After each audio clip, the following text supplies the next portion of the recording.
जी students, unit number 3 है हमारा biodiversity. आज का हमारा टॉपिक है deforestation and over hunting. Page number 43 है आपका।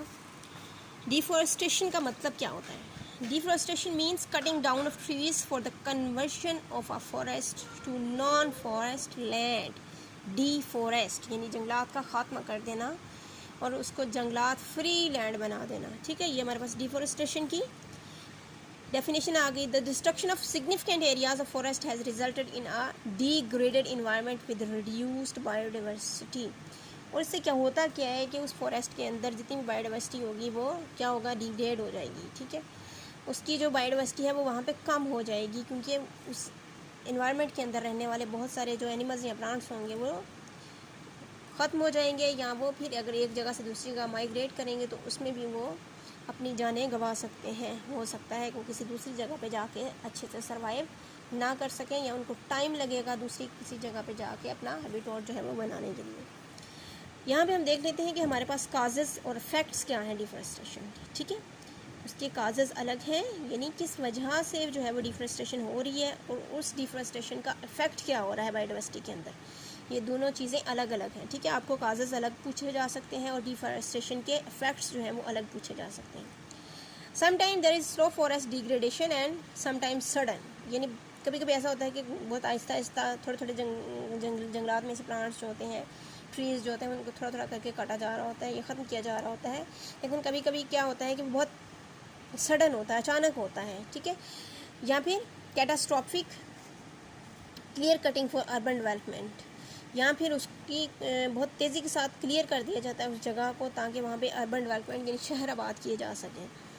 Deforestation can be the result of deliberate removal of forest for would agriculture या अर्बन डेवलपमेंट। ठीक है, डिफॉरेस्टेशन के वजह क्या है, रिजल्ट किस वजह से हो सकती है? वो लकड़ी की वजह से जंगलात को काटा जा रहा होता है, या फिर उस एरिया को क्लियर करके वहाँ पे एग्रीकल्चर जो है वो फसलें उगाने की वजह के लिए जो है वो उसको क्लियर किया जा रहा था, या फिर अर्बन डेवलपमेंट के लिए, यहाँ पे वहाँ पे शहर आबाद करने के लिए जो है वो किया जा सकता है। ठीक है, अब यहाँ पे इफ़ेक्ट्स क्या है हमारे पास?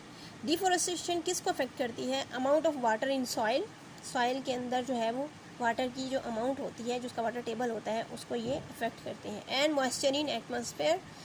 ठीक है, अब आपको पता है कि प्लांट्स जो होते हैं वो ऑक्सीजन भी रिमूव कर जो है वो छोड़ रहे होते हैं हवा के अंदर, और इसके साथ साथ वेपर्स जो होते हैं ट्रांसपायरेशन के थ्रू जो है वो वाटर जो है उसको भी हवा के अंदर छोड़ रहे होते हैं। तो मॉइस्चर जो होता है एटमॉस्फेयर के अंदर जो नमी होती है वो भी खतरे में आ सकती है। ठीक है, गर्मी, अगर मॉइस्चर कम होगा तो सारी बात है गर्मी बढ़ जाएगी। ठीक है, ड्राई एयर हो जाएगी। ठीक है, सॉइल के अंदर भी वाटर जो है वो कम हो जाएगा। When there are no trees in keep soil place, यानी आपको पता है कि सॉइल जो है वो उसको अपनी जगह पे रहने के लिए भी अगर प्लांट्स नहीं होंगे, बारिशें होंगी, पानी की वजह से जो है वो सॉइल रेजन हो जाएगा, उसका कटाव शुरू हो जाएगा। तो प्लांट्स जो होते हैं वो बेसिकली सॉइल को अपनी जगह पे कायम करके रखते हैं। There are more chances of soil erosion. ठीक है, तो ये काजेज इफेक्ट्स हैं हमारे पास डिफॉरेस्टेशन के, यहाँ से इफेक्ट स्टार्ट हो रहे हैं। ये हमारे पास क्या है, इसके काजेज हैं। There are more chances of soil erosion, heavy rainfall washes soil into rivers. ठीक है, जितनी ज़्यादा तेज़ बारिशें होंगी, ज़ाहिर बात है उसकी रुकावट कम होगी, तो वो जो चीज़ भी आएगी रास्ते में उसको अपने साथ बहा के ले जाएंगे। और इस तरह सॉइल अगर नर्म होगी तो वो भी जो है वो उस पानी के साथ जो है वो हैवी रेनफॉल के साथ वो भी जो है वो वाश हो जाएगी। Essential nutrients are washed out of soil, जो सॉइल के अंदर एसेंशियल न्यूट्रिएंट्स होते हैं प्लांट की ग्रोथ के लिए, वो भी इसके साथ जो है वो फ्लड के साथ जो है वो भी ख़त्म हो जाएंगे। Reverse become choked up with mud and silt, और वही जो ऊपर वाली जो लेयर होती है सॉइल की, वो हैवी रेनफॉल के जो पानी है उसके साथ बह के जो है वो दरियाओं और नदियों में जा गिरेंगे, और उसके साथ जो क्या होगा कि उन नदियों के अंदर भी पानी का जो मिकदार है वो भी, अमाउंट है वो भी कम हो जाएगी। ठीक है, यानी वहाँ पे मिट्टी और रेत और गारा जो है वो ज़्यादा हो जाएगा, विच कैन काज फ्लड्स। ठीक है, अब ज़ाहिर बात है वहाँ पे पानी को रुकने के लिए जगह कम मिलेगी, क्योंकि नीचे रेत और गारा ज़्यादा हो गया है, तो वो फ्लडिंग, ओवर फ्लडिंग हो जाएगी, और वो उन दरियाओं और नदी नालों से पानी जो है वो बाहर आ जाएगा फ्लड की सूरत में। The silted water gets stored in dams and it reduces their water storage capacity. नीचे अगर गारा और रेत वगैरह और मिट्टी वगैरह जमा होना शुरू हो जाएगी डैम्स के अंदर या रिवर्स के अंदर, तो वहाँ पे उनकी क्या होगा, वाटर स्टोरेज कैपेसिटी जो है वो कम होना शुरू हो जाएगी। ठीक है, deforestation also contributes to decrease transpiration. अगर डिफॉरेस्टेशन अगर कम हो रही होगी, अगर फॉरेस्ट जो है उनको काटा जा रहा होगा, तो ट्रांसपायरेशन जो है वो भी डिक्रीज़ हो जाएगी। ट्रांसपायरेशन आपको पता है कि लॉस ऑफ वाटर होता है, विच लेसन्स क्लाउड फॉर्मेशन। अब पानी जो है वो कम होगा तो क्या होगा कि क्लाउड की फॉर्मेशन जो है वो भी कम हो जाएगी। This ultimately reduces the sources of range. और अगर बादल नहीं बनेंगे तो बारिश कहाँ से आएगी, रेन जो है उसको भी ये कर सकते हैं, ठीक है। Forest support considerable biodiversity. Forest जो होते हैं आपको पता है कि वहाँ पे मुख्तलिफ़ किस्म के जानवर भी रह रहे होते हैं और मुख्तलिफ़ किस्म के प्लांट्स भी ग्रो होते हैं। The utilisation of forest products including timber है या फ्यूल है, ठीक है, उसके लिए कटिंग किया जा रहा है उसको वुड के लिए, हैव प्लेड अ की रोल इन ह्यूमन सोसाइटीज़ के अंदर। ये चीज़ें जो है वो बहुत ज़्यादा हो रही हैं। डिफॉरेस्टेशन जो है उसका एक बहुत बड़ा काज ये भी है कि लकड़ी की वजह से जो है वो लोग जो है वो जंगलात काट रहे होते हैं। और आज जो है डेवलप कंट्रीज़ जो है वो कंटिन्यू टू यूटिलाइज टिम्बर। लोग जो होते हैं वो लकड़ी के घर भी बनाते हैं, ठीक है, building houses and wood pulp for making paper. और आपको पता है कि ये पेपर जो होता है, एक पेपर बनाने के लिए बहुत ज़्यादा जो है वो तकरीबन एक पेपर बनाने के लिए आपको 20 प्लांट्स जो होते हैं, बैम्बू प्लांट्स जो हैं वो काटने पड़ते हैं, ठीक है।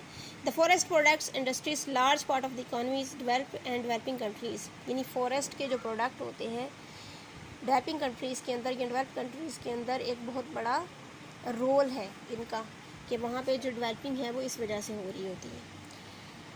शॉर्ट टर्म जो इकोनॉमिक गेन है made by conservation of forest to agriculture often leads to loss of long term income.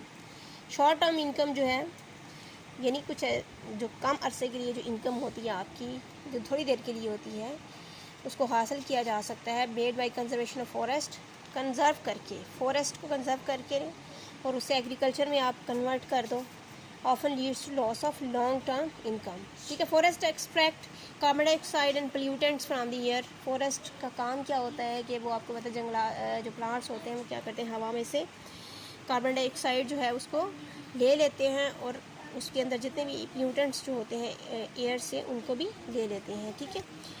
दस कंट्रीब्यूटिंग टू बायोस्फीयर स्टेबिलिटी। और इस तरह बायोस्फीयर जो होता है हमारा जो फर्स्ट स्फीयर है जिसके अंदर लाइफ एग्जिस्ट करती है अर्थ के ऊपर, उसकी स्टेबिलिटी में हेल्प करते हैं। Forest are also valued for their aesthetic beauty, ठीक है, खूबसूरती की वजह से भी होते हैं या टूरिस्ट अट्रैक्शन की वजह से भी होते हैं। जो टूरिस्ट सयाह होते हैं वो सैर सपाटे के लिए जो है वो जंगलात का भी रुख करते हैं या वहाँ पे जो है वो डिफरेंट एक्टिविटीज़ करते हैं, हाइकिंग के लिए जाते हैं। These important aspects of forest are also harm due to deforestation. अब टूरिस्ट पॉइंट जो है वो अगर ख़त्म किए जा रहे होंगे तो फिर टूरिस्ट जो है वो भी डिफॉरेस्टेशन की वजह से जो है वो ख़त्म हो सकती है। पाकिस्तान के अंदर बहुत ज़्यादा डिफॉरेस्टेशन हो रही है जिसकी वजह से बायोडाइवर्सिटी को बहुत बड़ा थ्रेट है, ठीक है।